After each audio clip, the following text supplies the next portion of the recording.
ndaw ñi ñuy sàkku ci yéen ginnaaw da ngeen a def paa bu am solo tey ngeen woo ay kilifa ñu ñëw fekk ci yéen ngeen war a saafante ak ñoom war a waxtaan ak ñoom ñuy ñaan ñëpp ñu toog ñu ànd ak yar ànd ak dal bu ko defee ñëpp ñu bëgg a waxtaane ñu waxtaane ko kenn ku ci nekk mën a am loo yóbbu loolu la ñu ñaan kenn ku ci nekk li nga àndal boo xam ne ñu jëlee bu ànd ak dal loolu la ñu ñaan te Ousmane Ndiaye nga wuy si waaw yéen ñi taxaw nii mën nga la arrière ba tolloo ci toog ci baa yi yéen ñi taxaw nii dañuy arrière ba tolloo ñu rek toog ci baa yi waaw am na fekk mooy soxla Ousmane Ndiaye waaw yéen ñi waaw arrière leen ba noonu rek ngeen tolloo ak ñu toog ci seen ngeen defal organisation yi xaaral xaaral waaw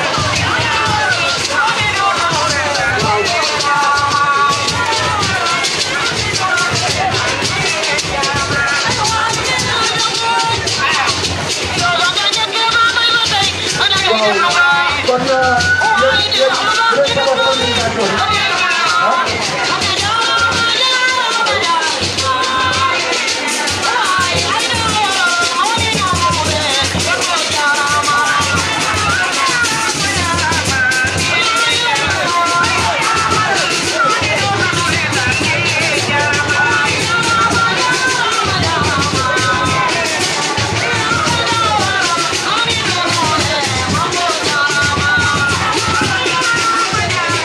waaw man ngeen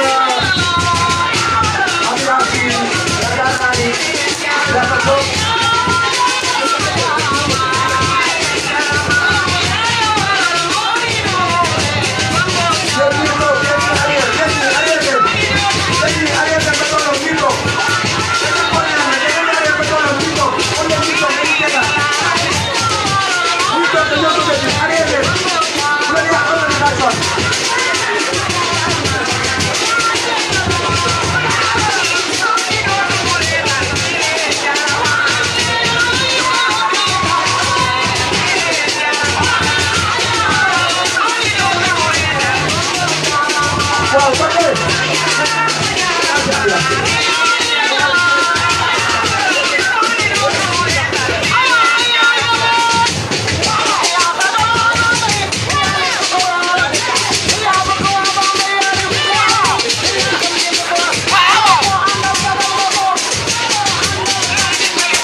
waaw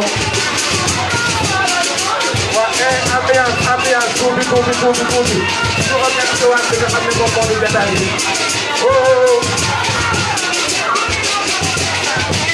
waaw kon lu dal rek ñu daal di mën a ci li nga xam ne moo ñu fi dajale ndax ci nawet la ñu ne loolu kenn ku nekk na ko sóoraale kon ñoo ngi ñaan kenn ku ci nekk ba toog ci ba toog ñu daal di jublu ci li nga xam ne moom moo di liggéey bi nga xam ne moo leen liggéey waaw dañu soxla dal ngir ñu mën a sóobu ci li nga xam ne moom moo di liggéey bi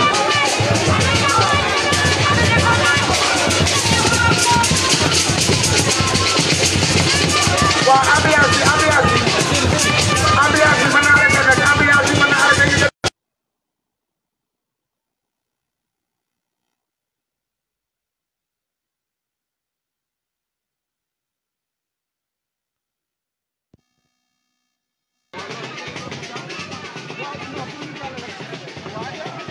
loolu xoolal de xaaral ma laaj comme ça ma jox nga def interview waa kay mais Ousmane laa mënta gis ma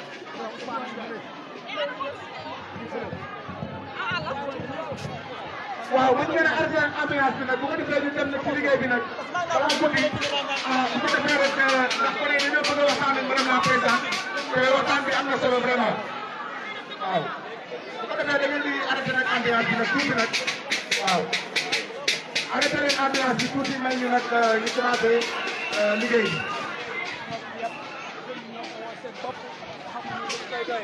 waaye ñun ñi nga xamante ne moo aju ay suñu boy nag ñëwoon dañ laa soxla ñëwoon yow suñu yaay ñëwoon yow suñu voilà c'est ça ñëwoon yow ñi nga xamante ne yaa soxla yaa mën ci soxlay Bambey ñëwal ñu waxtaan ak yow kon nag loolu dafa soof dafa bëgg a nekk fépp te loolu mënul nekk c'est impossible dal quoi xaar ba affaire bi dal quoi ba organiser ko ba mu dal.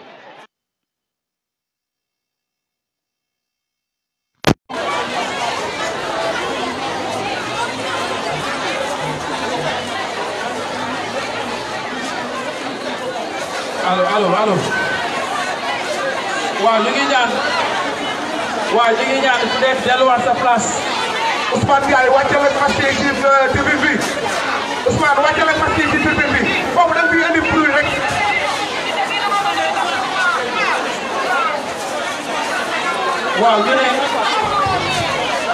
waaw ñu ne ngeen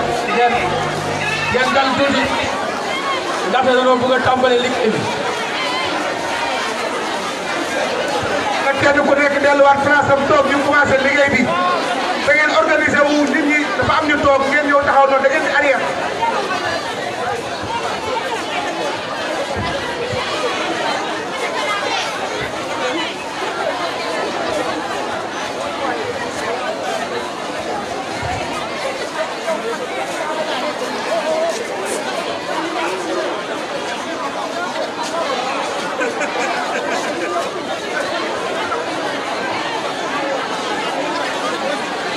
kenn ku nekk delluwaat place am ñu commencé liggéey bi balaa guddi na nit ñi toog organiser affaire yi mu jaar yoon bu ko defee ñu commencé liggéey bi ndax xale yi dañoo bëgg a waxtaan ak madame la présidente mu nekk vraiment waxtaan bu am solo Bambey gépp di taxaw di ko xaar. Alla jërëjëf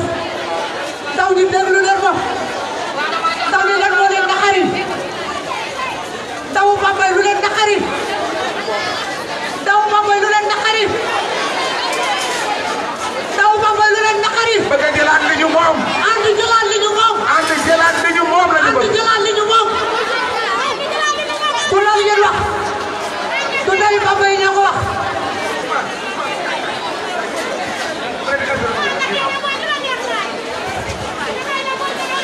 waaw Ousmane ndawi Bambey leen naqari vraiment xam nañu ko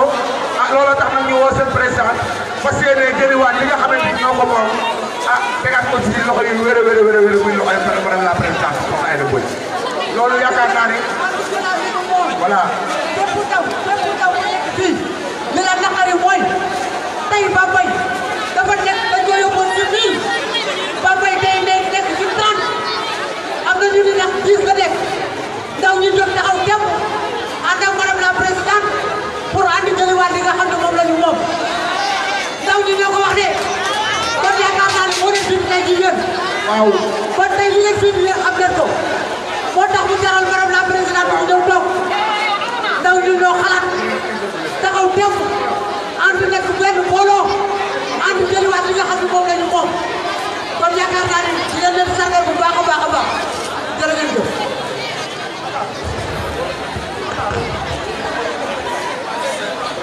waaw mbokk yi kenn ku ci nekk dafa am loo xam ne nii moom moo tax ñu ñëw fii muy benn taxawaay bu am solo tey bu ngeen xooloo slogan bi nga xam ne moom la ko yi def si t-shirt yi mooy jeunesse de Bambey jëlaat li ñu moom ndax loolu question la boo xam ne nii dañu koy xëy ak ñi nga xam ne ñoom ñoo di ndaw ñi ñooñu nag ginnaaw dañuy jëlaat li ñu moom kan lañ koy jébbal mooy l'honorable député docteur Aïssatou Mbodj initiative bii nag kenn ku ci nekk xam ne ndaw ñi ñoo ko xalaat ne kii di l'honorable député docteur Aïssatou Mbodj li ñuy bëgg ci askan taxawaay bi ñu bëgg kuréel ko taxaw li nga xam ne moom la ñu xool ci benn leader politique tey bi ñu defee seen i lecture dajale seen am njàngat seen i résultat gis nañ ne ki nga xam ne moom moo di l'honorable député docteur Aïssatou Mbodj xoolee ma fa ñu bëgg a def tey moo mën a indi suuf tey ci département bi moom tax ndaw ñi engagé wu daal ne nag faaw ñu daje ak moom dajale suñu morom yëpp waxtaan ak moom engagé waaw Papa Ndiaye waaye ànd bi Papa Ndiaye léegi ànd bi da du yem rek ci élection locale ànd la boo xam ne nii dañoo bëgg a ànd ak moom ba yóbbu ko ca palais de la république loolu nag dal xel ndax dañuy wax ne ndaw mooy mujj am réew kon bu ndaw ñi demee ma def lecture daal di dikk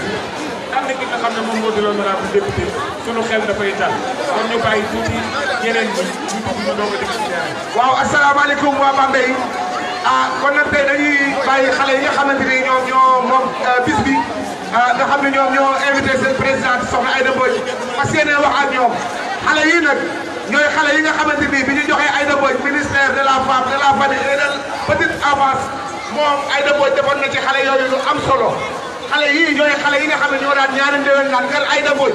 xale yi ñooy xale yi nga xamante ni ñoo taxoon Aïda Mbodj di xeex fa université Bambey ñëw Bambey ngir ñu jànge fi ba am ay diplôme te ñu génn Bambey xale yooyu nag tey ñoom ñoo soxla seen président soxna Aïda Mbodj ngir iliwaat li ñu moom ñëw teer ko ci ay loxoom kon nag ñu commencé bis bi ci bismillahi rahmani rahim parce que ko àggale ci alhamdulillahi rabbil alamin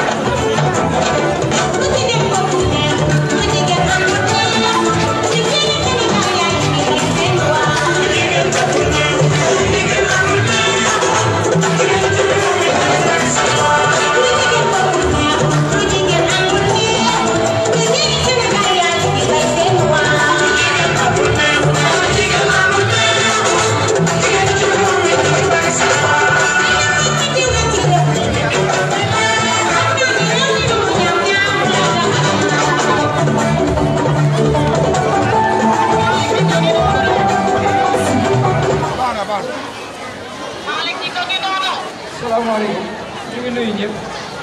dañ leen di ñaan leen rek dafa am lu ñu leen di ñaan su fekkee yéen a ñuy dégg wala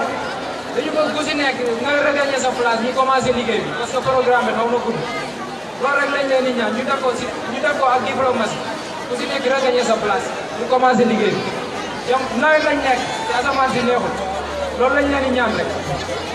dañuy commencé liggéey bi léegi. waa Kaara fii nii man tubaab yàlla damay seet ndeyu géwél dafa def ñaari dana lu yëngu dafa yëngal ko bon ëpp doole maanaam la présidente ay si mooy ànd na maa ngi moom fële kon xam nga ni yéen du ma xëccoo ak yéen micro waaye boo nee ma néewul ma dama leen di néewul maa ngi ñaan ci kattanu yàlla lii ngeen sumb te di ko def yàlla ngeen ko tàmbalee bismillahi rahmaani yàlla ngeen ko yëgee ak ñu baax na baal te bu yokku da ngay am ci président de la République ci Sénégal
waaw ñu ngi nuyu ñëpp di fekkee ñëpp di jox ñëpp seen wàccuwaay.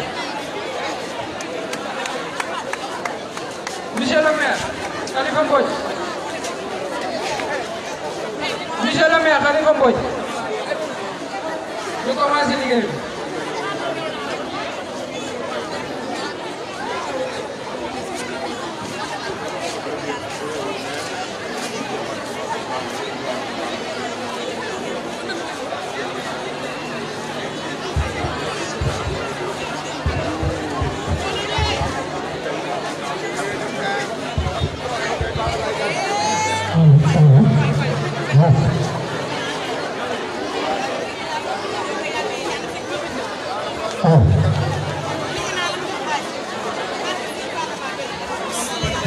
asalaamaaleykum mbokku Bambey asalaamaaleykum mbokku ànd asalaamaaleykum jeunesse ànd tey dinaa ni ngeen ko waxee rek noonu la ànd jëlaat lu ñu moom kon nag gars yi ngeen ni ànd jëlaat lu ñu ànd jëlaat lu ñu ànd jëlaat lu ñu xeex nag xale daf si baax xeex nag xale daf si baax moo tax bu ñu ñëwee tey nii gis jeunesse bi ànd nekk benn bopp waa Bambey waa Dakar étudiants yi menuisiers yi ouvriers yi nekk benn woo seen daal di ko dañuy ñëw ñu jàpp nangu jëlaat lu ñu bokkandoo ñëw delloo ko kon nag xale mooy xeex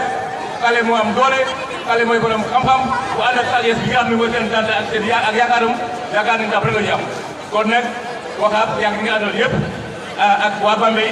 Ibrahima Ba ak toute la jeunesse de Bambey ak toute la jeunesse de ànd ñu ngi leen di féliciter encore ci mobilisation bi xam ne nii rek la ba leen ko bàyyi benn yoon tey suba ginnaaw suba ba bis ba le 23 incha allah sax ngoon ñu daal di jaaraat suñu jaaroon gagné waat jëlaat suñu mairie tegaat ko ci yoon liggéeyal waa Bambey asalaamaaleykum.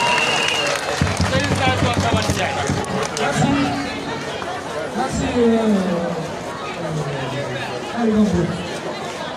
Nous nous parole du président du conseil départemental maire Parcelles. Même may ko loxo bu baax. kon ngeen tàccu président du conseil départemental bu Bambey moom moo war a jël kaddu moom it addu ji taxawaay bi nga xam ne tey jii ndaw ñi taxaw nañu ko ngir nag jëlaat li ñu moom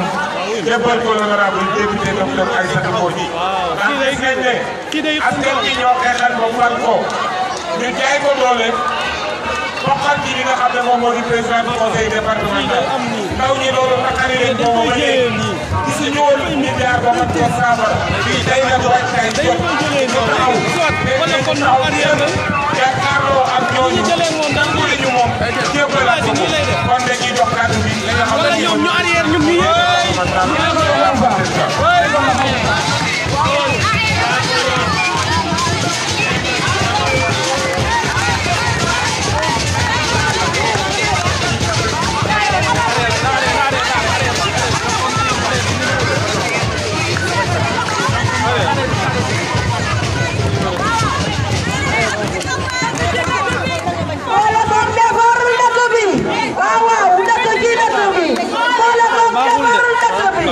wala soit ñoom ñu wàcc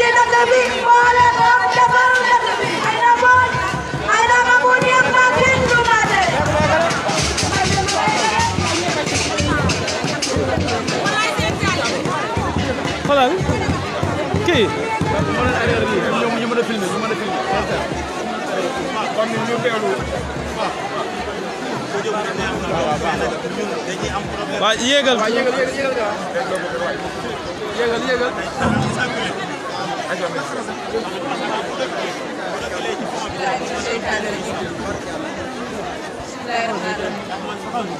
jeunesse Bambey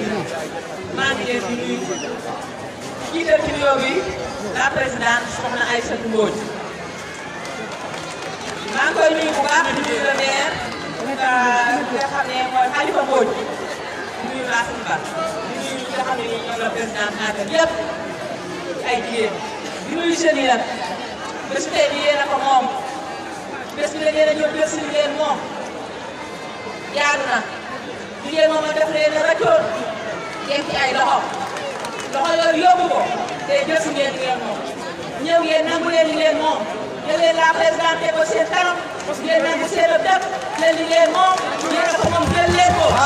jël leen li ngeen moom ñëpp ànd ak yéen ñoom seen ginnaaw tey ñoom seen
C'est bon.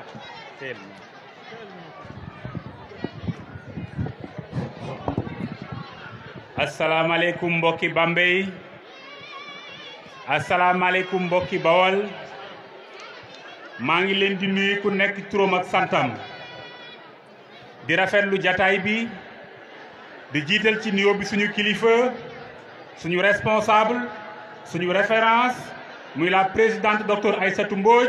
nga xam ni au-delà de Bambey, au-delà du Bawol, au-delà du Sénégal, au-delà de l'Afrique, symbole pour toutes les femmes du monde. Ñu am ko mu dëkk fii ci Bambey. may nuyu bu baax les jeunes de Bambey yi nga xam ne ñoo am initiative bi. Wahab maa ngi lay féliciter yow ak sa équipe ci seen engagement ci seen détermination ci seen clairvoyance ci patriotisme bi ngeen am pour seen ville muy la ville de Bambey. La ville de Bambey démographiquement ñi ko ëpp bëri na économiquement ñi ko ëpp ay ressources bëri na waaye Sénégal foo tudde dëkk tudd ko lu waral loolu parce que Bambey dafa am ressources humaines dafa am ay doom yoo xam ni fu ñu mën di nekk domaine bu ñu mën di nekk fièrement dinañ représenter Bambey te kooku nag ki ci jiitu muy la présidente docteur Aïssatou Mbodj. Naturellement xam ngeen ni dafa jël dundam lépp jox ko Bambey dafa jël dundam lépp jox ko jeunesse bi lépp lu mu man lépp lu mu xam suba ba ngoon luy doxal Bambey ak lu koy jëmale kanam loolu lay dox suba ci lay dox guddi ci lay jox ngoon. xam ngeen ni daanaka lu mat juróom-ñaari at juróom-ñetti at ci ginnaaw waxoon na ni sax du laajati ndomba tànk pour mairie bi ndax jàpp na ni ñëpp ñi ne Bambey ay doomam lañ fu nit man di bokk xëccoowut ak yow parce que li nga def moom nga koy defal waaye bu boobaa dafay bëgg fu man di toll kum fi man di bàyyi ñu fi man di nekk ñu porter flambeau bi ba Bambey du des mukk ci ginnaaw muy avancer jëm ca kanam. boo compté jàpp naa ne ñi ngi doog a def juróom-ñetti at Bambey amul benn doomu Bambey bu am responsabilité ci état ñu jox ko cër. lu waral loolu li waral loolu mooy ñi nga xam ne ñoo fi nekk waroon a xeex loolu bu ñu ko mate woon kon duñ ko waxati waaye gis na ni bàyyi nañ Bambey président Macky Sall lijjantiwul Bambey régime bi faalewul Bambey muy doomu Bambey Sénégal gépp soxla ko donc lépp loo xam ne mën na ko def luy jëmale kanam Bambey dafay sóobu ci loolu. te candidature am bu njëkk ay jigéen ñoo ko daan porté wala ay mag li ci bees tey mooy jeunesse su Bambey ñoo dajaloo waxtaan ci seen biir waxtaan ci seen avenir fréquenter Sénégal fenn fu nag ñu defa dégg li ci nit ñi def ñu xam ni Aïda Mbodj buñ ko jëlul keneen jël ko def ko yaay def ko responsable te ñu xam ne amuñu lu dul Bambey te lañ man ña ngi koy def te dëkk bi doxul ñu ñëw waxtaan ak moom pour proposer ko forcer ko mu ñëwaat nekk yaayu ñëpp nekk li di responsable ñëpp jëlaat dëkk bi pour fa ñu bëgg mu yóbbu ko fa. Ça c'est important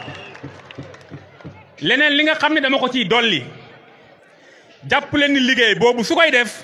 jeunesse su Bambey la koy àndal jeunesse su Bambey lay responsabiliser jeunesse su Bambey ñooy ànd ak moom liggéey boobu ba nga xam ni ëllëg même bu toogoon bàyyi defutu dara sax mu bàyyi fi ñoo xam ni dynamique bi mu nekkoon logique bi mu nekkoon dinañ mën a porter le flambeau kon waxam yaag ñi nga àndal ñëpp ak ñëpp ñu ne ci initiative bi jàpp leen ni élection locale yi di ñëw seen élection la élection locale yi di ñëw seen mission la da koy porter ànd ak yéen gagné ak yéen gérer ak yéen yàlla suñu borom def yeneen responsabilité yeneen ndomba tànk ba doomi Bambey man faa àgg man koo porter et c'est très important su ma leen ko waxee man ngeen ko gëm suñu parti yàggut a juddu ci parti defagul ñetti at waaye vécu politique am ci Sénégal ëpp na ñaar fukki at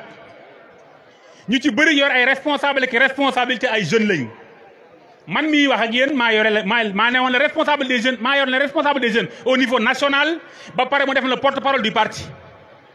ma nekk le plus jeune porte-parole du parti di siéger dans le groupe des plénipotentiaires de toute l'opposition di fekke toutes les négociations les plus restreintes possibles te je suis jeune c'est parce que accorde une importance capitale à la jeunesse kon jàpp leen ni jigéen la jigéen ñi bëgg nañ ko ànd na ak ñoom waaye fu mu nekk jamono yi mu toll di liggéey jeunes yi la gën a jox bopp ñoom lay liggéeyal kon gëm leen ni dafa am expérience am fu mu jote am fu mu mën a àgg kenn mënu fa àgg ngeen ànd ak moom équipe mu liggéey Bambey ba li ñu soxla ci Bambey mu am ko ci Bambey ndax ndomba tànk bu Sénégal di yor mën na ko yor xam-xamam àgg na fa fulaam àgg na fa Pastefam àgg na fa ay résultats am àgg na fa néew na nga man koo ŋàññ objectivement bu fekkee du lecture politique loolu nag soo ko amee dafa jàngat ci Sénégal di xool dem fu nekk da nga koy fonk doo bàyyi ba mu rëcc la nga koy wëriwaat feneen ndax leader yi mel ni moom benn yoon la ñuy am ci siècle bi ci zone ba bu fa jógee di nga toogaat ay ati at doo ko fa gisaat mu ngi mel ni li ñu def ba perte Cheikh Anta Diop ñaar fukki at après ñu doog a xam importance bu mu amoon aura bu mu amoon respect bu ñu amoon ci moom ak fu ko àdduna bi teg aura ak estime internationale boobu boo tàmmee di voyager di fekk ay rencontre di fekk ay séminaire dëkk Sénégal xam ay dëmbooj di nga xam ni am na leadership international loolu nag su ko amee ñu ne fi di doomu département de Bambey mu dëkk biir commune de Bambey ñun ñëpp ñu ànd di ko jàppale les jeunes de la commune am initiative bi dajale fi lu mat 1000 jeunes pour porter sa candidature aux prochaines élections locales à venir buñ paree ànd ak moom législative jël ko yóbbu ko présidentielle su ko defee yéene bi mu am mébét bi mu am ci Sénégal ñu man ko doxal man ko àggale maa ngi sant ñëpp maa ngi gërëm ñëpp maa ngi leen di féliciter encore une fois restez unis dynamique soudés même détermination di ngeen atteindre seen objectif ensemble merci beaucoup je vous remercie.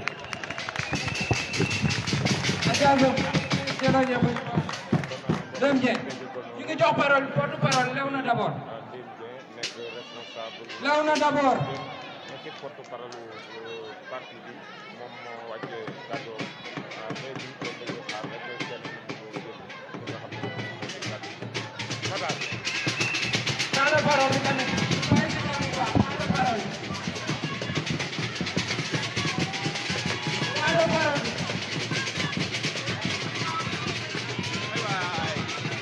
Aja bismillah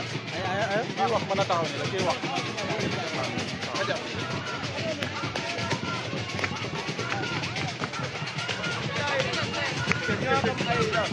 waaw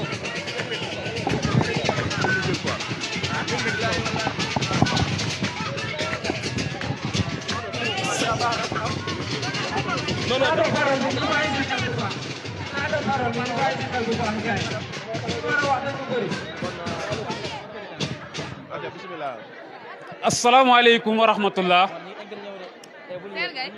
ñu ngi leen di nuyu di leen gërëm di leen sant di jiital ci nuyu bi suñ tata suñu yaay en fait suñu marraine suñu présidente madame Aïssatou Mbodj le mouvement Léona d'abord dafa am lu ñuy exiger suñu maire mooy que ni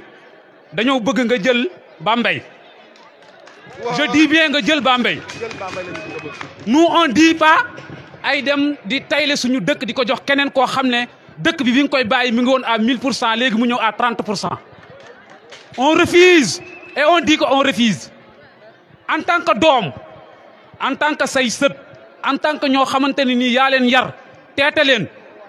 dañ lay exiger comme quoi que ni nga jël mairie Bambey bi en fait porter chapeau bi doon maire ànd ak ñun liggéey Bambey bu ñu àndee def loolu yóbbu la élection législative teg la fa jëlee la élection législative yóbbu la présidentielle nga doon mais présidente de la République du Sénégal. mouvement law na d'abord mouvement la boo xam ne dañu ànd ak engagement boolewuñ ko ak wax dañuy jëf nekk mouvement xam ne dafa suudewu di sant suñu yaay Ami Diop di sant suñu grand frère Badara Gaye en fait ñooñu gunge ci liggéey bi ànd ak ñun teete ñu bañ agsi fii lenn rek laa lay wax nag démb waxoon naa la damay bëgg ngay jàkkaarloog man ce que je veux mooy nga jël mairie Bambey bi en fait nga liggéey ko développement Bambey am je vous remercie merci beaucoup.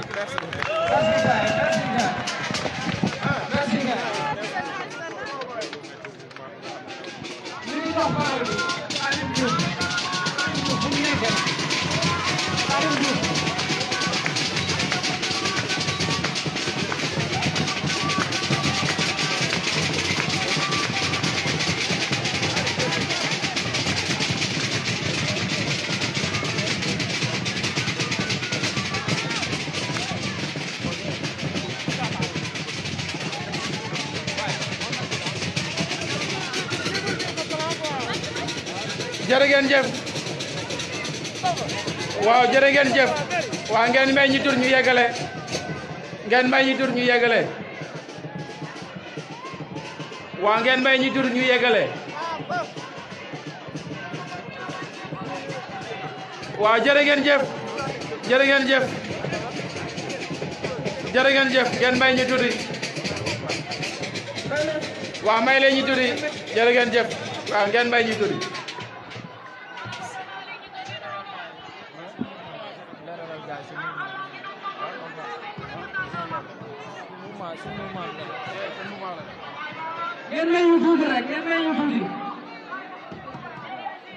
waa ngeen may ñu tuuti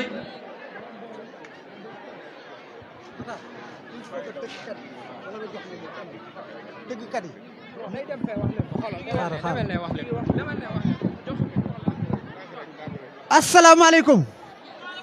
yéen ñi nga xam ne da ngeen di animé ku ne xam na ni Fallou Sall mu ci kër gi ak Aïda Mbodj benn la tey nag dañoo ñëw di wax lu am solo te li ñuy wax dañoo bëgg képp kuy doomu Bambey nekk jeune nga mën a ko yóbbu fa nga xam ni fa nga jëm kon ñi ngi leen di ñaan ngeen bàyyi animation bi ba beneen yoon Aïda moom xam ngeen ko ak seen diggante di leen teral ba ngeen kontaan dañ leen di ñaan képp kuy ndaw nga diglu li nga xam ne moom la ñuy wax boo demee fa nga xam ne fa nga jóge nga yóbbu li nga xam ne moom nga fi jëlee wasalaam.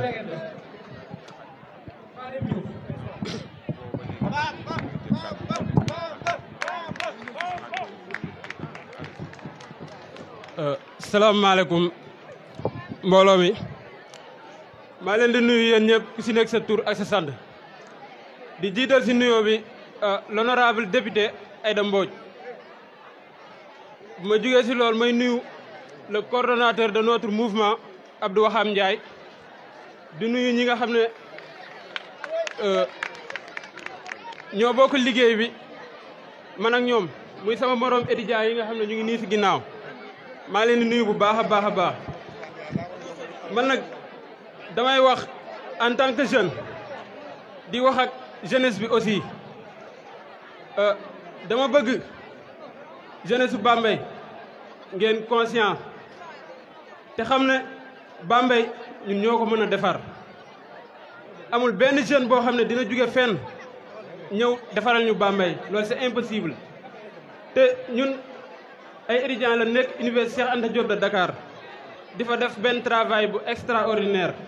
parce que y a beaucoup de personnes yi nga xam ne tey jii ñi ngi fii bu nekkul étudiant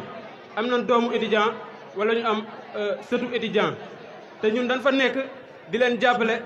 di leen orienté di leen teg si yoon boo xam ne mooy yoon bu normal bi loolu nag ñu nekkee foofu noonu en tant que jeune moo tax ñu ne ñun pourquoi pas mënuñ ñëw suñu localité Bambey gi nga xam ne amuñu dara lu dul Bambey amuñu dara loo xam ne moo ñu gënal Bambey Bambey lañ am ñu ne pourquoi pas mënuñoo dem foofu noonu li nga xam ne ñu ngi koy def université ñu def ko fa. loolu moo ñu permettre ñu ànd ak l'honorable député Aïda Mbodj pour que li ñu bëgg mu faciliter ñu ko parce que amul keneen koo xam ne tey jii am na si moom yaakaar ba liñ bëgg si Bambey mu defal ñu ko. maam dama leen bëgg a wax ne le candidat idéal c'est l'honorable jeunes yi dama leen di woo encore une fois ñëw leen ñu ànd jëlaat li ñu moom ñëw leen ñu liggéey Bambey ñun ñoo ko mën a defar Bambey ñun ñoo ko mën a développer bu kenn taxaw sa coin di wax naan Bambey non non da ngay ñëw appliquer da ngay ñëw nga travailler affaire amul leneen dëkk bu fi développé jeune moo ko développé man nag en tant que jeune moo tax ma leen di woo yéen ñëpp ngeen ñëw appuyer ñu ci mouvement bi ñu ànd jëlaat li ñu moom je vous remercie. li ñu jox parole bi Fallou Diouf.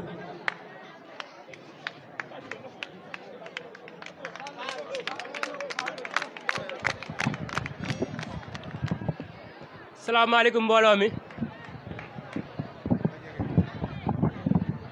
salaamaaleykum mbooloo mi maa ngi ñuy yéen ñëpp nga xam ne yéen a fi toog du nuyu l'honorable député madame Aïda Mbodj du nuyu notre cher Waxam Ndiaye moom mi nga xam ne peut-être que moo waral lii lépp waaw man nag fi may waxee damay relater si benn fee bu ndaw rek lan moo tax ñu ànd ak l'honorable député Aïda Mbodj bon ñun ay jeunes yoo xam ne ñoo nekk jeunes yoo xam ne jeunes yu engagé wu nañ ànd ak une détermination boo xam ne détermination bu poussé wu la ñu toog xalaat ne peut-être que ne Bambey jeune bi musu ñoo dugg si politique boo xam ne da leen di jëmale kanam te politique boobu noonu ñun jàpp nañ ni jeunes yi moo ko war a mën a doxal moo tax ñu ànd ak Abdou Waxam Ndiaye mi nga xam ne peut-être que moom mooy suñu leader ñu ànd topp si ginnaawam te en plus dañoo gis tamit ne Bambey jeunes yi fi nekk yëpp impliqué wuñu si développement Bambey à chaque instant jeune boo xam ne da ngay waxtaan ak moom li mu lay wax moom du wax sa waxi développement Bambey du coup on a jugé nécessaire ñu ànd ak jeunes yi nga xam ne ñoo nekk si Bambey yëpp teg benn plateforme boo xam ne dañ si ànd autour de madame Aïda Mbodj ji ma ànd ak moom liggéey ak moom. troisième point bi may souligner mooy président Aïda Mbodj moom mooy candidat bu idéal bi nga xam ne moo nekk Bambey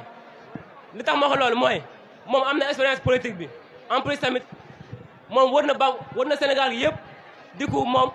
moo nekk yi nga xam ne mooy candidat idéal boo xam ne moom la war a mën a àndal liggéey te maa ngi woo tamit sama moromu jeunes yëpp ñu ñëw si bés bi ànd ak Aïda Mbodj autour d'elle mun ngaa jàppale pour élection 2022 moom mu jël élection yi en plus tamit ñu jéema tam dem si élection tamit présidentielle yi ndax ñu suñu bët romb na fii romb na élection locale yi ñun élection présidentielle lañ gis te loolu pour mu am faaw ñu mobiliser jeunes yëpp merci je vous remercie.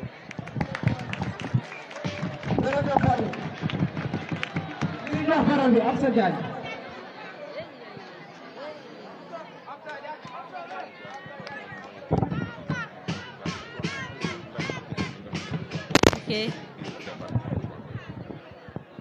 salaamaaleykum mbooloo mi maa ngi leen di nuyu yéen ñëpp kenn ku ne si turam ak santam maa ngi nuyu honorable député maa ngi nuyu Ndeye Marème Kébé madame Tra maa ngi nuyu Papa Khalifa Mbodj li suñu père bi wax sànq de moom la ñuy appuyer parce que bi fi Tata Aïda Mbodj nekkee ministre de la femme ñun ay xale lañu woon mais là na dañoo dépassé fu ñu joxee 2000 wala 5000 ñu ànd ci bus yi daw là on est conscient oui la jeunesse de Bambey est conscient et on est là pour participer au développement de Bambey.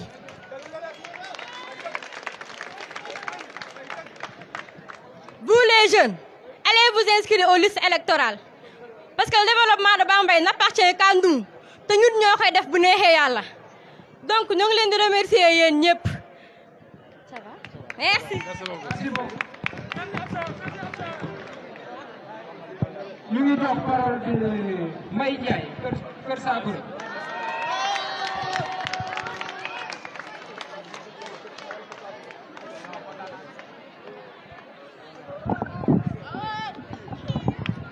asalaamaaleykum mbooloo mi maa ngi leen nuyu di leen ziar di nuyu suñu tata Aïda Mbodj ak suñu tanta ñu leen di nuyu bu baax di leen ziare di jaajëfal tamit Abdoulaye Dione moom mi nga xamante ne moom lañ teg suñu kanam mu doy ñu yaakaar ko Kër Saakura nag G11 puissance madame Aïda Mbodj ñu ngi lay wax ni ñun ñëpp ñu ngi sa ginnaaw pour jàppale la nga jëlaat Bambey parce que ñun on est marre bëgguñu leen lu dul suñu Bambey jëm kanam te xam nañ ne li koy jëmale kanam kenn rek moo ko mën a jëmale kanam muy madame Aïda Mbodj liñ bëgg nag fa mu nekkoon à 90% nga yóbbu ko à 1000%. loolu nag xam nañ ni sa doole mën na ko te sa kàttan mën na ko xëy na nag njuumte day am moo taxoon nga jël ko teg ko ci loxo koo xamante ni yaakaar nga ne boo ko joxee dina ko defar alors ko nag defaru ko ñun liñ bëgg mooy nga dellusiwaat jëlaat li ñu moom. pourquoi pas parce que li ñu moom yow lañ ci yaakaar yow lañ ci doyloo kon nag il est temps nga ñëw jëlaat ko. lii ni mbooloo mi boo xoolee nga xam ne jeunesse bi yëpp ñoom dañoo sonn ci li nga xamante Bambey noonu la mel. kon nag il est temps madame nga ñëwaat suñu bàjjan ki nga xam ne mooy suñu bàjjan madame Aïda Mbodj nga ñëwaat gëstuwaat xale yi ndax ñun sonn nañ nga ñëwaat jëlaat suñu gox defaral ñu ko madame Aïda Mbodj ma waxaat la ko nga ñëwaat jëlaat suñu Bambey defaral ñu ko nga ñëwaat jëlaat suñu Bambey defaral ñu ko parce que wóolu nañ la ci te yaakaar nañ la ci kon nag nañ la si waat bu baax a baax unique puissance bu Kër Sakoura G11 ñun lay ñaan nga ñëw jëlaat suñu Bambey bii defaral ñu ko parce que étudiants yi sonn nañ tamit merci beaucoup. Ñu jox parole bi SGR Racine Ba.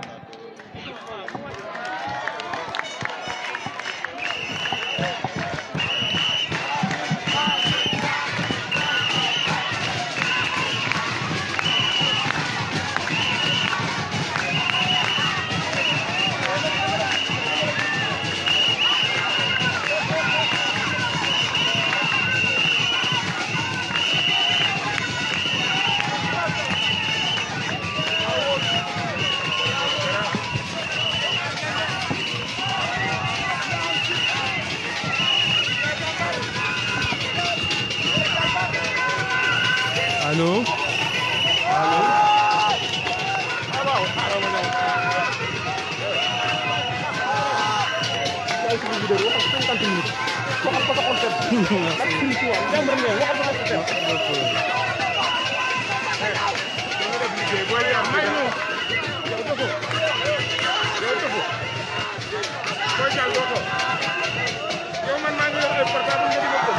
jërëjëf jërë ngeen jëf jërë ngeen jëf jërëjëf jërëjëf jërëjëf jërëjëf jërëjëf jërëjëf jërëjëf asalaamaaleykum wa rahmatullah mbokki Bambey ñoo ngi leen di nuyu yéen ñëpp kenn ku nekk sa tur ak sa sant di beral nuyoo madame la présidente Aïssatou Mbodj di nuyu suñu kilifa yi nga xam ne ñoom la seqal estrade bi di nuyu les jeunes de l'AND jël nuyoo boobu noonu teg ko ci seen mag Ndem Dieng le responsable national des jeunes jaarale ko ci Ibrahima Ba le responsable local des jeunes mais di remercier di féliciter de 1000 manières et infiniment le jeune Wahab qui aujourd'hui a rejoint l'AND.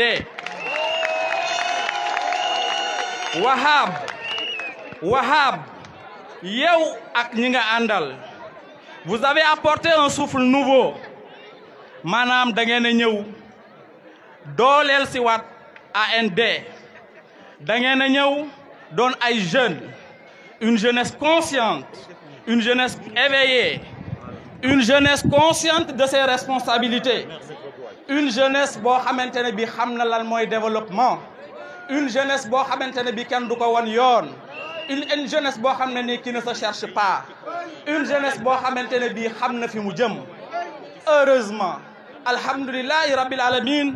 ba nga xamante ne ba ngeen xoolee gauche xool droite xool ci kaw xool ci suuf gisu leen kenn ku dul l'honorable député madame Aïssatou Mbodj vous avez choisi oui mais vous avez très bien choisi da ngeen a tànn ki jara tànn da ngeen a tànn ki mata tànn da ngeen a tànn ki nga xam ne nii moo nekkal askanam fii mu dëkk mais moo nekkal askanam ci biir Sénégal mais moo nekkal askanam ci bitim réew kooku tey soo leen doonee ay ndaw yu dëkk Bambey ngeen ne kooku ngeen joxoñ kooku ngeen gis kooku ngeen fas yéene bootu ci ginnaawam mu doon seen yaay boot leen tette leen ànd ak yéen pour le développement de Bambey pour le développement du Sénégal mais dañ leen di sant di leen gërëm mais aussi di leen encourager. L'avenir c'est la jeunesse. L'avenir c'est la jeunesse et la jeunesse consciente. Et vraiment la jeunesse de And est une jeunesse consciente, une jeunesse boo xamante ne xam na fi mu bëgg a jëm xam na lan la fay uti mais aussi xam na objectif yi mu war a atteindre. Donc ñu ngi leen di encourager ñu ngi leen di féliciter di leen wax ne ñoo ngi ci seen kanam ñoo ngi seen gannaaw incha allah doo leen wéet ci yoon wi. Vive la jeunesse de And, vive madame la présidente Aïssatou Mbodj, vive la jeunesse de And, la jeunesse de And, la jeunesse de And. Merci beaucoup.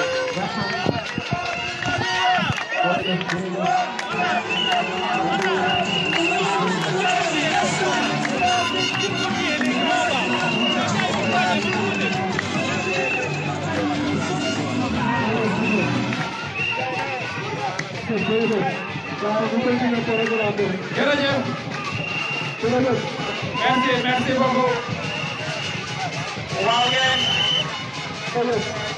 Waa ngeen may ñi tuuti dañuy jëgante waxtu bi adomansi neexul dañuy jëgante waxtu bi. Maintenant on va donner la parole à Sidi Ndiaye. Sidi Ndiaye moom la ñu jox kàddu gu baax.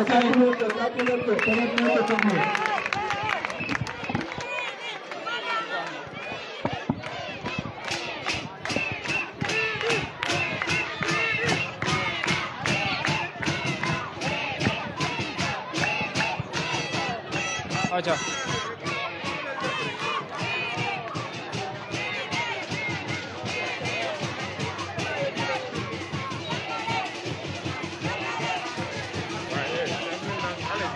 Mi ngi baax wala allo alaale micro boobu ma leeral alaale ma boole ko si dina dem dina ma boole ko si. Salaamaaleykum maa ngi nuyu ñëpp lenn rek laay ñaan nag maa ngi wax bëgguma ko yooxu bëgguma ko tëgg ndax li may wax dama ñor lool su fekkee yéen a ngi siy bàyyi xel.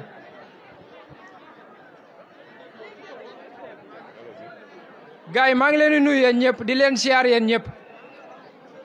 li ñu dajale tey du dara lu dul ñëw jël li ñu moom dama bëgg mu leer ñëpp ba noppi. li ma leen yàgg di wax moo si nekk liggéey bi yàgg na li may wax nekkul ne Aïda Mbodj rek moo ko moom ak i nitam rek li may wax ñi ko moom surtout mooy ñi nga xam ne tey ñun ñoo leen invité ñu ñëw ngir mouvement biñ créé ñu ànd seeg ñoom liggéey li ma leen bëgg a leeral te bëriwul mooy mouvement la boo xam ne ay jeunes cadres ñoo ko créé mouvement la boo xam ne ay jeunes conscients ñoo ko créé mouvement la boo xam ne des jeunes ya nga xam ne ils ne sont pas corrompus ñoo ko créé parce que Bambey dafa am lu fi yàgg am ma bëgg ngeen bàyyi si xel bu baax ndax loolu gis ngeen ko dañ naan kañ ba xam nit dina am fitu taxaw wax loolu la ñuy sikki saaka Bambey dafa am politique buñ fi yàgg di mëne muy politique ba nga xam ne da ngay gis un jeune leader laay wax sax commencé lenn lay def day ñëw juste pour jéem a corrompre gars yi. Nous ne sommes pas une jeunesse corrompue dama bëgg mu leer parce que gars yi politiciens yi ñu si bëree bëri mbooloo la ñuy bañ mais mbooloo moo xam ne suudewul la ñuy mën a détourner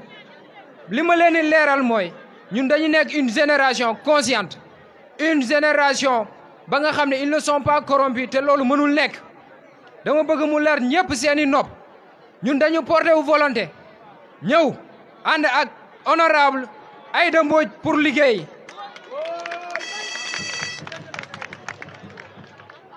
wax dafa war a am seede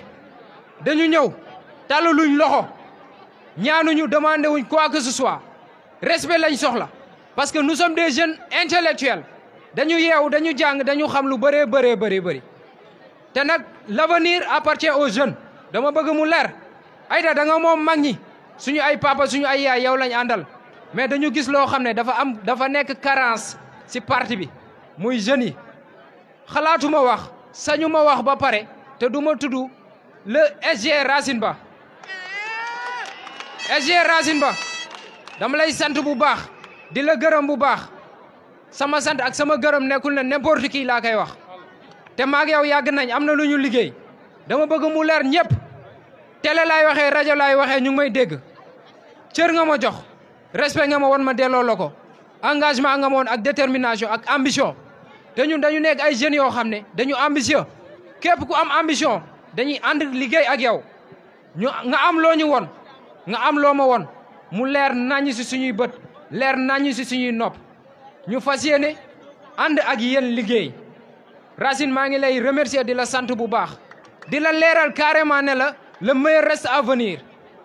bëgguma accentuer wu fenn fi parce que lii c'est un début publicité la quoi c'est-à-dire liggéey bi dafa des parce que dañu na parti la ñu yor parti ba nga xam ne dañu viser ailleurs démb Aïda maa ngi la koy leeral bi ñu invité la rajo aussi maa ngi koy leeral nee naa la carrément nous visons la lune ay élection locale taxu ñu jug parce que bi nga toogee da nga toog ba mu la neex nga tànn nga ni man du ma wàcc sur le terrain damay choisir un jeune leader teg ko fi te gis nga bi nga ko fiy teg circonstance yi mu demee opposition nga nekkoon leer na ñëpp nga ñëw investir si moom nekkul ne n'importe qui nga gagné coalition nga gagné mu leer ñëpp dafa am nag lu may leeral parce que wax mooy indi wax te heure wax dafa jot heure liggéey su jotee ñu wàcc sur le terrain liggéey li may leeral mooy ñun ñëwuñu pour def des jeux de ping-pong dañu nekk une génération consciente des jeunes engagés ya nga xam ne ñëwuñu pour ping-pong dañu ñëw pour liggéey dañu engagé wu wax nañ la ko tàllaluñ la loxo ñaanuñu la quoi que ce soit suñu xel lañu yor suñu xalaat lañu yor télé laay waxee rajo laay waxee ñu ngi ñuy dégg dañuy ànd liggéey biñ la proposé loolu nangu nga ñu jox la cër nga jox ñu cër mu réciproque nit xel lañ ko xamee ak xalaat te xel bi ak xalaat bi mi ngi suñun macha allah olof Njaay daf ne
waaw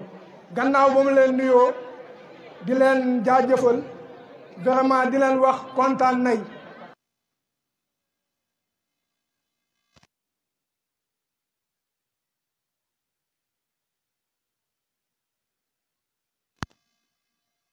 kon gars yi nan nangu ne jeunesse consciente bu ñuy wax Bambey ñoo ngi fii te ñoo ngi nii taxaw maa ngi nuyu waa parti AND Alliance nationale pour la démocratie di leen si woo ñu ànd saxal liggéey di leen si woo ñu ànd jëliwaat lu ñu moom muy mairie Bambey yi waaw gars yi dafa am benn mouvement boo xam ne ay jeunes conscients ay jeunes engagés ñoo ko taxawal muy mouvement jeunesse AND mouvement bi nag soo gisee ñu taxawal ko dañuy woote dañuy promouvoir développement Bambey changement Bambey la ñuy woote moom la ñuy promouvoir gis ne à chaque fois dañuy gis jeunes yi duñ investir ci programme développement Bambey gis ne à chaque fois jeunesse bi ay spectateurs la ñuy doon ci développement Bambey raison pour laquelle ñu toog waxtaan suñ biir ne pourquoi pas ñun ñu engagé wu ci milieu politique te suñ ci engagé wu dañuy ànd ak koo xam ne am nañ si moom yaakaar am nañ su xam nañ ne suñu àndee ak moom dinay gis développement Bambey dinay gis changement Bambey muy l'honorable présidente Aïssatou Mbodj ñu ñëw dugg si mouvement bi am ay projet yu bëri ndax projet yu ñu am du Bambey kese du commune Bambey du département Bambey mais c'est au niveau national ndax dafa am loo xam ne dañ koy viser muy 2024 gars yi ñu bàyyi si xel waaw di leen wax ne docteur Aïssatou Mbodj dafa def loo xam ne man tey su ma taxawee fii di ko wax duñ fiy jógee à chaque fois su may taxawee di nit su may taxaw di wax ak nit li nga may njëkk a laaj li nga may njëkk a wax mooy su ma nee la gars yi dafa am benn mouvement boo xam ne dañ ko taxawal wax si ànd ak Aïssatou Mbodj xam nga lan nga may wax sa waay man Aïda lu mu nekk rek maa ngi si biir adhéré na mouvement bi buñ ko taxawee léegi matul 1 mois c'est moins d'1 mois parti bi buñ ko taxawee léegi matul 3 mois matul 3 ans te mouvement parti bi buñ ko taxawalee sur 46 partis moom mooy 10e position ci Sénégal ci parti yi waaw di leen wax ne gars yi ñëw leen ñu ànd liggéey di leen wax ne gars yi ñëw leen ñu ànd saxal liggéey di leen woo ci parti AND di leen woo ci mouvement jeunesse AND ndax jeunesse AND jeunesse boo xam ne ay étudiants lay ay élèves lay ay maçons ay soudeurs ay mécaniciens mais des jeunes responsables des jeunes vraiment engagés des jeunes yi nga xam ne développement Bambey moo leen ñor avancement Bambey moo leen ñor dafa am loo xam ne nag dama leen koy wax tey gis nga Aïda Mbodj lan moo ko indiwaat ci politique Bambey jeunesse bi taxaw la jeunesse bi taxaw ñoo ko indiwaat ci politique Bambey ndax dafa am benn décision boo xam ne daf ko jëloon dafa ne woon day toog rester les bras croisés toog seetaan ñu ne ko mukk loolu duñ ko nangu ndax suñ dëkk bii nii duñ ko bàyyee keneen yow lañ soxla nga teel ñu ko dañoo kaa fekk ba këram wañ loxoom na ko da ngay ñëw par force ndax suñu yaay nga suñu bàjjen nga am nay sañ-sañ si yow da ngay wàcc sur le terrain nga ñëw ñu ànd saxal liggéey bi nga xam ne moom la parti bi di woote si yow lañu am yaakaar amuñu keneen si moom yaakaar ñiy wax nag ci dëkk bi bëri nay ñuy woote bëri nay mais ku nekk am nga sañ-sañ nga woote ku nekk am sañ-sañ ne fii maa fi moom damay faral di wax naan élection si àll gaynde si soxlaa ñëppay ñàkk te c'est toi la lundi bool loolu xam nañ ko loolu nangu nañ ko tey yóbbu nga Bambey foo xam ne yeggu fa woon tey su ñëpp xamee Bambey c'est grâce à vous université bu ñu nekk suñ fa taxawee suñ ne ñun Bambey la dëkk xam nga lu ñuy wax Bambey bu Aïssatou Mbodj Bambey bu Aïssatou Mbodj lañ ñuy wax mu nekk loo xam ne dafa am solo tey suñ demee ba bay ubbi dictionnaire di vérifier mot parité c'est grâce à vous suñ demee ba naan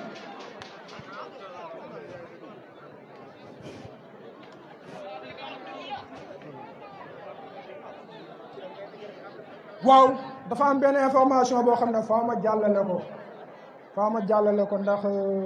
mouvement bi ñoo ko kii nii gars yi mouvement bi dañu war a def benn réunion pour bureau bi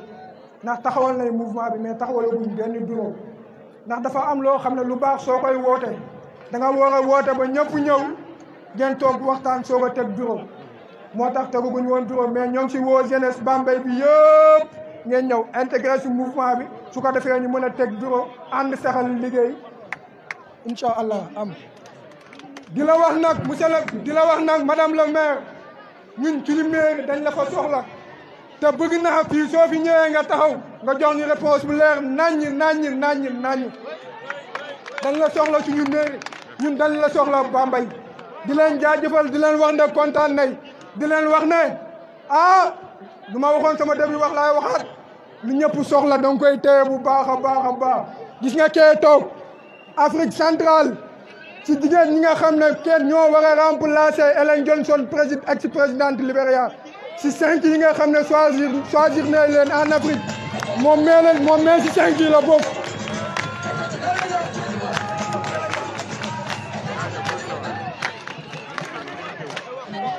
moom mee si 5 yi la bokk kon nga xam ne ñun yoruñu lu tuuti yoruñu lu ndaw maa ngi leen di remercier di leen jaajëfal di leen wax ne ñëw leen ñu ànd saxal liggéey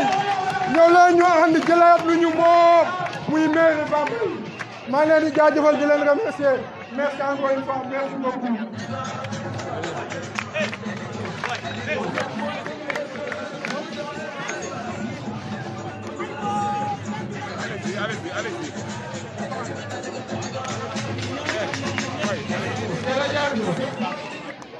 Merci beaucoup.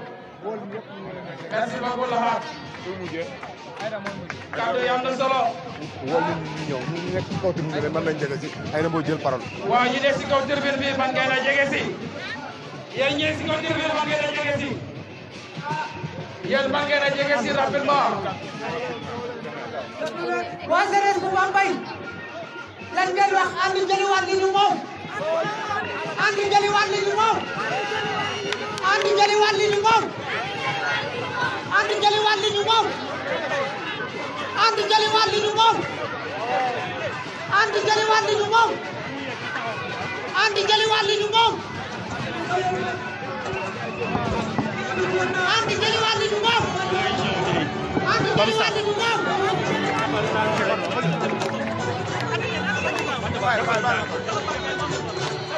man nga taxaw nii rek man nga bañ a yëg.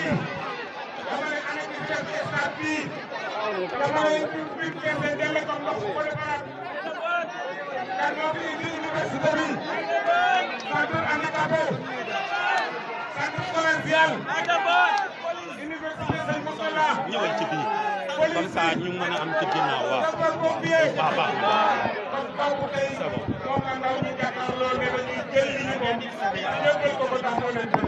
kon nana daal di député moomu noonu la ñuy jox kàddu gi mu toog ñi nga xam ne ñoom ñoo di ndaw ñi taxawaay bu mucc ay doon nga xam ne taxaw na ko ma ndaw mu xool ci biir responsable yi ne moom rek moo appel Bambey comme ni ñu taxaw jébbalaat ko ko loolu moom moo sabab tey mu teew fii jox ko Pape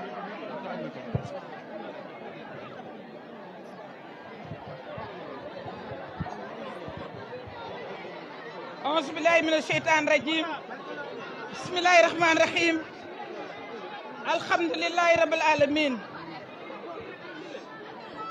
jeunesse de ma ville jeunesse de mon département jeunesse du Sénégal je vous salue jeunesse de l'Alliance nationale pour la démocratie monsieur Ndéem Dieng président national, transmettez mes salutations à toute la jeunesse, à cette jeunesse consciente, à cette jeunesse respectueuse des principes de notre communauté, à cette jeunesse qui ne connaît pas l'insulte, à cette jeunesse qui respecte les aînés. Transmets mes salutations à cette jeunesse. Aujourd'hui, ici au stade Omnisport, je viens répondre à l'invitation de mon fils, Abdou Wahab Ndiaye. Abdou Wahab Ndiaye, en compagnie de toute la jeunesse communale, m'a invité à venir donner une suite à une requête. C'est une requête noble. Abdou Wahab, je te remercie. Je te remercie pour cette prise de conscience. C'est parce que vous ne voulez pas prendre le large. C'est parce que vous avez pris conscience de vos responsabilités de citoyens de Bambey. C'est parce que vous êtes conscient du fait que on ne peut pas considérer le département de Bambey, malgré ses ressources humaines, comme le département le plus pauvre du Sénégal. Vous le refusez. Vous refusez cet état de fait et vous voulez renverser la tendance. Oui. Vous voulez renverser la tendance, vous avez donné le ton. Vous avez donné le ton de par votre mobilisation de ce soir. Vous avez donné le ton parce que vous voulez partir unis. Quand vous êtes venus, vous n'avez pas fait la différence entre la jeunesse existante et le reste, c'est-à-dire vous, qui êtes venus de l'université, qui êtes venus des sphères, des autres sphères de la République. À chaque sphère de la République, on trouve un fils de Bambey. Et aujourd'hui, on considère Bambey comme l'un des départements les plus pauvres. Parce qu'il n'y avait pas cette unité de ce soir. Parce qu'il n'y avait pas cette prise de conscience. Parce qu'il n'y avait pas cette détermination que vous avez affichée ce soir. Je vous en remercie. Je vous en remercie. Vous êtes mon fils. Vous êtes mes fils. Je dois dire, vous vous comportez comme tel. Et permettez-moi de magnifier votre détermination, mais d'afficher ma fierté. Ma fierté d'être la badienne, la tante, la maman, de vous avoir élevé comme a dit Sidi, de vous avoir vu naître. Vous êtes les enfants de mon grand frère. Et aujourd'hui, vous me demandez de revenir à la mairie. Vous m'avez même accusé avant de me le demander, je le dis ici. Vous m'avez accusé d'avoir créé une parenthèse malheureuse. La parenthèse, c'est entre 2014 et 2021. Je voudrais en toute humilité vous présenter mes excuses. Vous présenter mes excuses pour avoir légué l'héritage à un homme incompétent. Pour avoir légué l'héritage à un homme qui a détourné nos suffrages. Nous n'avions pas voté pour la paire. Or, il a pris nos suffrages et il est parti à la paire. Pour avoir fait confiance à un homme qui n'a pas bougé depuis lors. Vous avez raison de revendiquer vos suffrages. Parce que ces suffrages, vous me les aviez confiés. Je ne les ai pas détournés. J'avais confiance à quelqu'un qui a trahi ma confiance. Je m'en excuse humblement. Jeunesse bi maa ngi leen di nuyu di jël nuyoo bi yéen jeunesse su parti bi ak jeunesse su Bambey di ko teg ci loxo Ndéem Dieng ak loxo ñëpp ñi nga xam ne ñoo ma jiitu monsieur le maire madame la présidente du conseil départemental SG ñëpp ñi nga xam ne wax nañ fi membre yi nga xam ne ñoo ànd ak Wahab te ñu constituer staff bi nekk benn mouvement boo xam ni gis naa seen Pastef gis seen taxawaay su fekkoon ni dañoo ñëw beru dugguñu ci parti bi dinañ ma jaaxal torop mais dañoo am Pastef xamuñu luy frilosité ndax donnuñu ko fenn waaye dañoo ñëw dugg ci biir ànd xam ne alliance nationale pour la démocratie moo fi nekk ngeen xam objectif u ànd xam fi ànd jëm parce que ànd dafay dem kenn du ko téye ku dem mu dem ku demul mu dem ànd saxal liggéey ku dem mu dem ku demul mu dem ngeen am lu ngeen ma laaj nag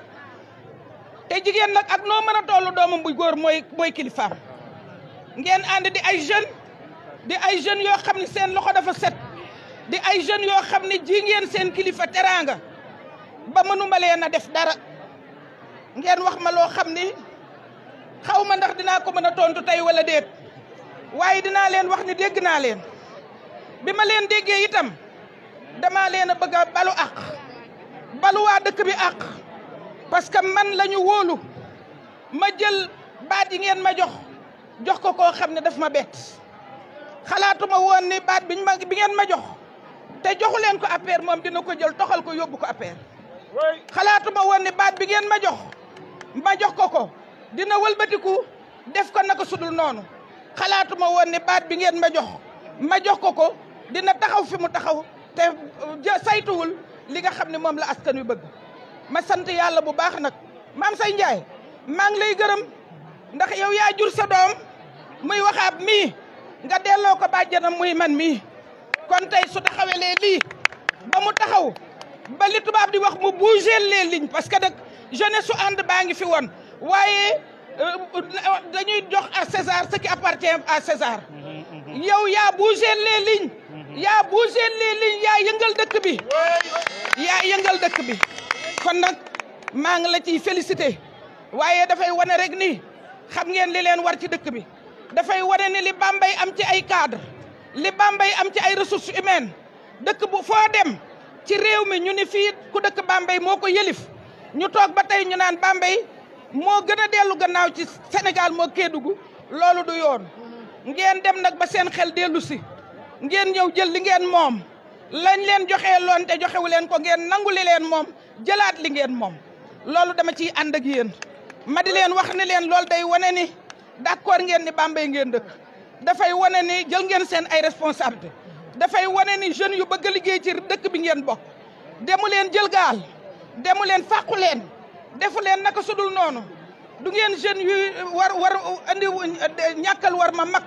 du ngeen jeunes yuy saaga du ngeen jeunes yuy làqu ci Facebook di saaga du ngeen jeunes yuy jëw du ngeen jeunes yuy def naka sudul noonu ay exemple ngeen am naa plaisir wax ni tey ay exemple ngeen am naa plaisir wax ni tey jii mën naa tiitaroo samay doom moo taxoon dama ni ba ngeen ñëwagul dama ni dootuma sàmmi mbaam sama gileem màgg na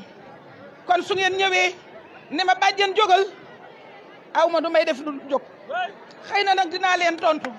maa ngi gërëm la jeunesse Léona d'abord maa ngi gërëm ñëpp ñi nga xam ni jël nañu kàddu te nekk ci jeunes yi te mobiliser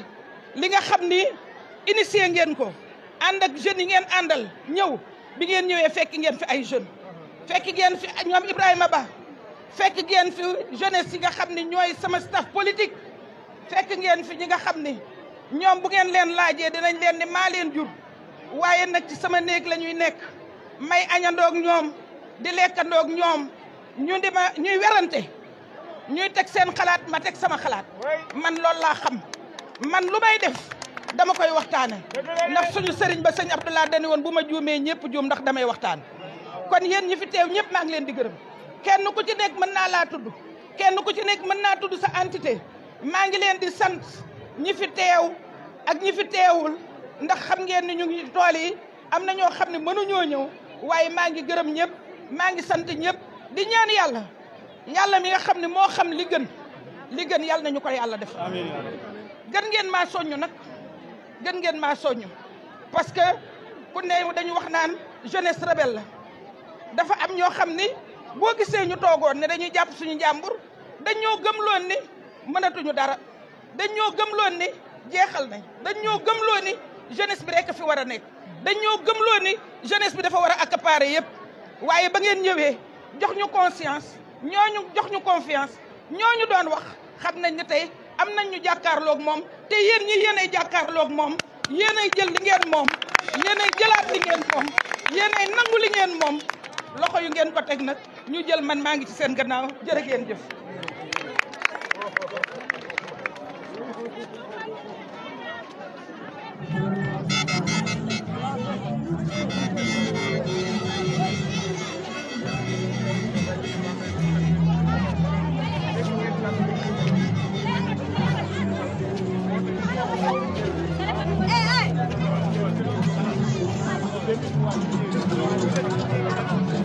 booy jëlal sax jëlal dellu si waat taxaw li nga xam ne moom moo di am boppam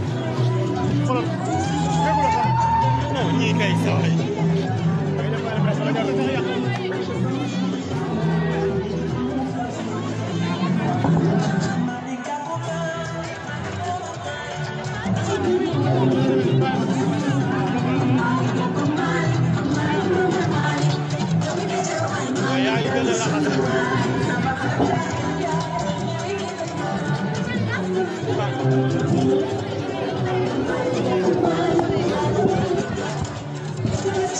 Thank you.